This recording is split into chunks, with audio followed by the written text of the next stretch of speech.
Hello, everyone. Welcome to today's webinar, Is Your Content Driving Revenue?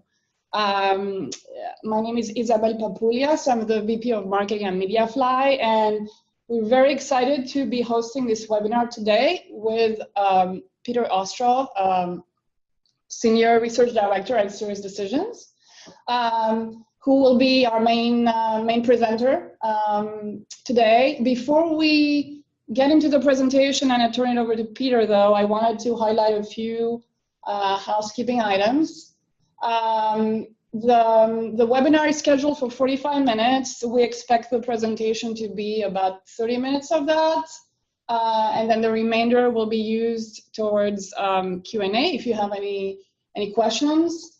In terms of the Q&A, feel free to send us your questions throughout the presentation via the IM or the Q&A chat, and we will address them at the very end.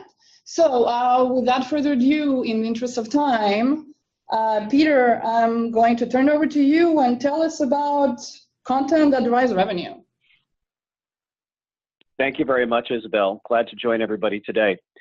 So let's begin by validating our topic today, basically thinking about the question, how crucial is content to B2B selling success? So what we do here at SiriusDecisions is we ask the people who are buying. And in our buyers survey, we ask folks about things such as content and the seller and the interactions that you have with the people who are in the organization that are selling to you. And you, in this case, represent someone who's a B2B buyer, typically of a technology solution of some sort. So as you can see here on the slide, a very large majority of organizations and their buyers indicated to us that the content that they receive from their seller, now this is not the marketing content, but the content actually provided to them by their rep themselves, is very or extremely important. And we actually contrast that a little bit with this data point, which is how important is the interaction between you and the rep themselves, the person. So we really got sort of a combination of the human and non-human here. There's a couple of ways you could interpret this information. First, you could interpret it through the lens of, wow, content is far more important than people, 16% more relevant. So maybe I don't need to invest in my people and their skills. I can just create better content. Well, that's not the interpretation from this data that we take away. Our takeaway is that the people and the content are both extremely important, and providing the competencies for your folks and the best quality content that's relevant and respectful of your buyers' needs are both super important. And that's really from the mouths of our buyers themselves. So the issue, however, with content is if we are a marketing organization and we're producing content and you create, let's say, 100 pieces of content over the course of the year, we know from our research that only about 35 of those pieces of content intended for buyers are going to find their way to the buyers. That's not really a very helpful statistic if you want to be justifying the dollars that you're spending and the resources that you put into sales content creation if you're a marketing organization. So what happens is there's a lot of folks who just realize if they're sellers that there have to be workarounds. So what happened? The problem with content? Well, a lot of B2B sellers discover that there's too much material. It's not properly organized. They can't find what they need. There's no real ownership or culpability. They can't figure out who is the right owner of the right version of just what I need at the right point in time in my buyer's journey. So what do reps do? They create their own. And sometimes that stuff is rogue. Sometimes it's off-brand. It's often not necessarily aligned with the proper steps of the buyer's journey because that's something that's been invested in a lot by marketing organizations to understand, but sometimes not carried through by the sales team. And then finally, there's no metrics, there's no analytics or insight into what's happening with the content that reps are creating or modifying. So the problem here with content is really one of short-term gratification versus the repeatable enterprise success that you really want to accrue from your content strategy. So what this means is that we're really throwing up a lot of unnecessary roadblocks to the success of our sellers. So we talked to the sellers themselves to learn a little bit about how to handle this better. And in our 2018 sales talent study, we asked sellers themselves, what gets in the way of doing your job? What are the top 3 challenges in executing on your role? So one of the possible answers they could talk to us about was this. What gets in my way is that I can't find or access the stuff that I need that I'm going to be presenting to and using with my buyers through their journey, from the education to solution to the selection phase of their journey. So when we look at the results, we look at two different cohorts in our survey. We look at high performer reps and low performer reps. And just by way of definition, high performers are those who have beaten their number. They're at 101 or better % against their number in each of the last 2 years. Low performers, they were 80% or lower against their number in each of the last 2 years. So your high performing reps are much less likely than your low performers to tell SiriusDecisions researchers that one of the main barriers to their success is that they actually can't find the stuff that they need.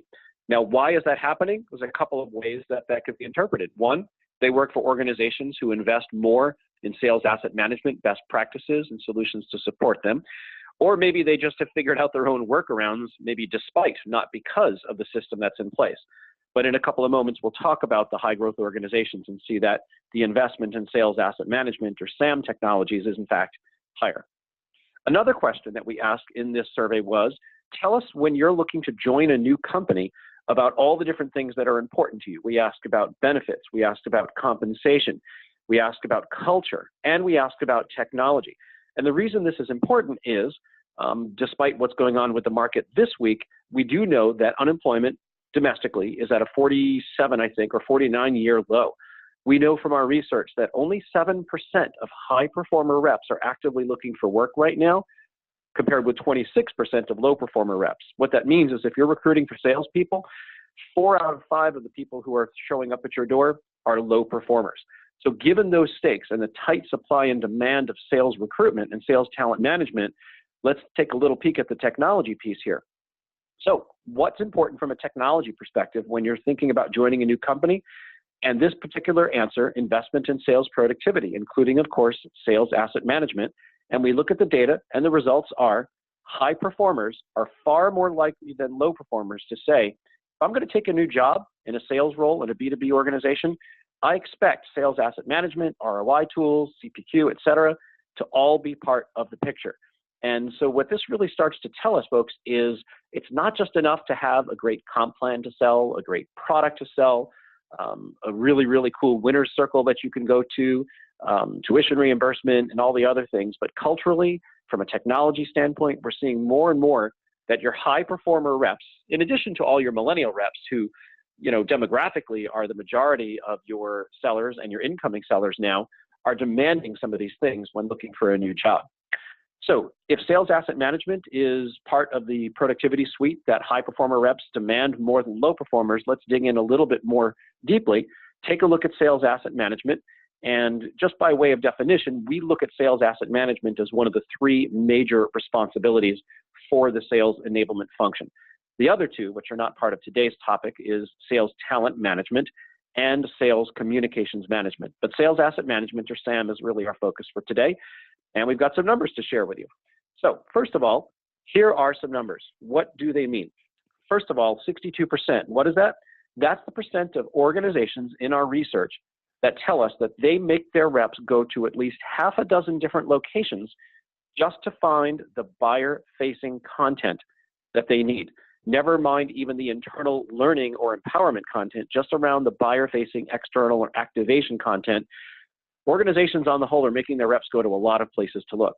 Also, almost half of the companies out there tell us that they make their reps spend at least 20 hours every single month basically not doing their job, right? Editing, searching, creating, managing, manipulating content.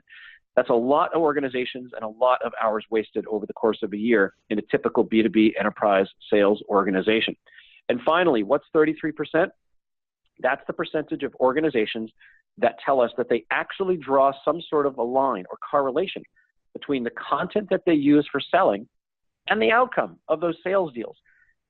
Stop for a second and think about that. Only a third of organizations actually correlate what they use to sell with the results of their selling.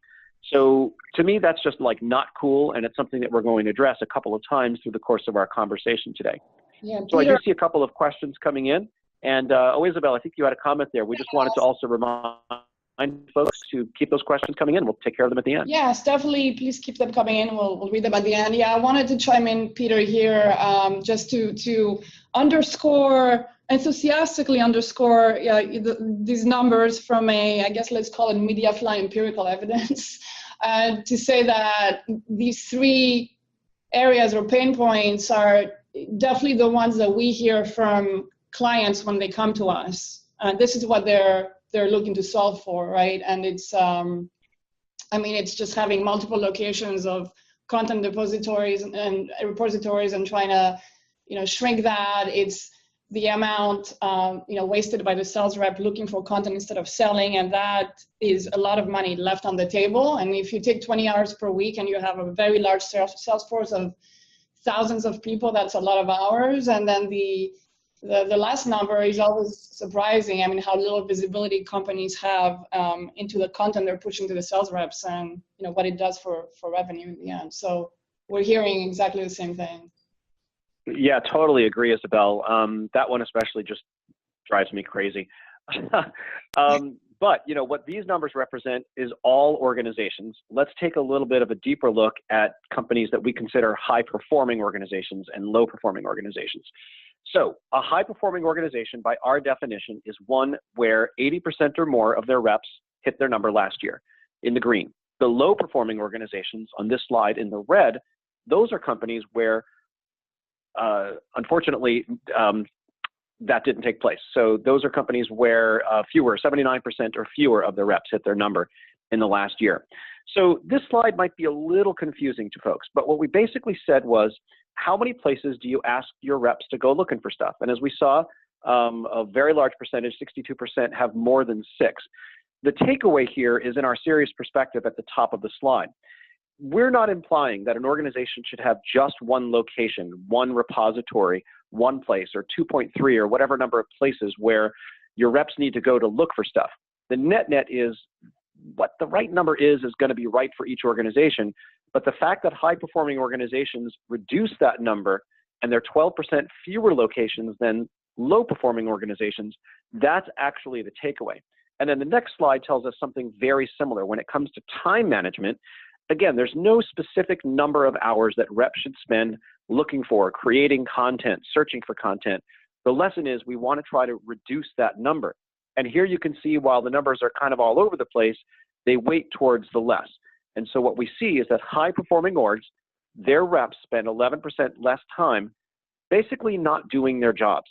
So what we're really saying is that the strongest sales results accrue to those organizations that reduce the number of locations and reduce the amount of time that the reps spend looking for stuff, digging around for stuff. Those are really the takeaways. Now, let's take one more look at the data through the lens of what we call high-growth organizations. These are companies that actually report to us 31% or higher year-to-year growth. So obviously, they're doing something right. They are 16% more likely to link what they create and what they use to what actually happens with the progression and dispensation of their deals in the end. Remember, we saw that only 33% of companies do this, but the high-growth organizations are more likely to do so. So drawing those lines of correlation is crucial. They're 28% more likely to actually deploy a SAM solution, that is an externally purchased solution. So there's validation for the space there.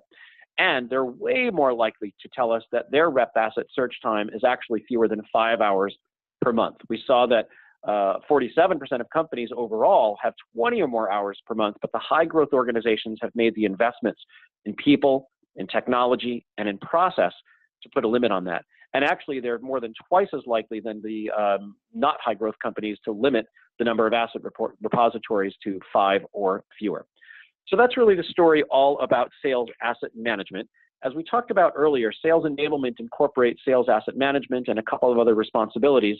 Let's look at SAM, or sales asset management, through the lens of enablement and what we see as the most important responsibilities that accrue to a best-of-breed sales enablement organization.